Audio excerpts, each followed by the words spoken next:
आम्हाला ठाकरे बंधूंची युती ही इथे मिनी स्वरूपात ऑलरेडी असं वाटत होतं की इथे तर झालीच आहे, इथे तर गरजही अनाउन्स करण्याची झालीच होती.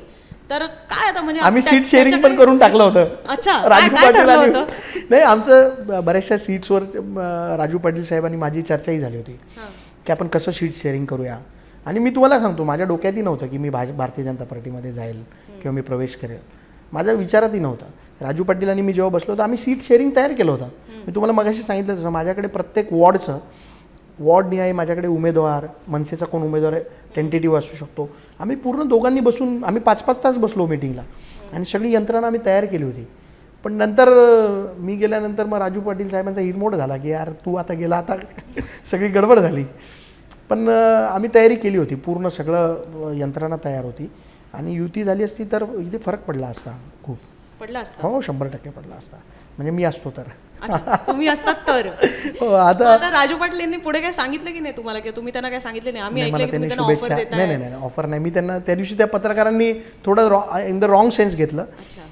मी त्यांना साहेबांना, मी राजू पाटील साहेबांनी मला शुभेच्छा द्यायसाठी फोन केला होता. मी त्यांना बोललो, त्यांनी शुभेच्छाही दिल्या. मी बोललो मनसे आमच्याबरोबर आली तर बरं होईल. म्हणजे राजू पाटील साहेब आमचे मित्रच आहेत, ते चांगलं कामही करतात. मी त्यांना बोललो तुम्ही आमच्याबरोबर आलात ना भाजप भारतीय जनता पार्टीवर, म्हणजे पक्षात येणं नाही पण युती म्हणून जर आले तर खूप चांगलं होईल, कारण चांगल्या पद्धतीने आपल्याला वॉर्ड रचना वगैरे करता येईल. असं तुम्हाला त्यांची चाल माहिती आहे, म्हणजे तुम्ही चेस मांडून ठेवलेले आणि तुम्हाला माहिती आहे की समोरचा बिडू काय खेळणार आहे. नाही तसं नाही, पण ते आता मला माझ्यावर ब्लाइंडली ट्रस्ट करतात, मी असं त्यांना बॅकस्टॅप करणार नाही.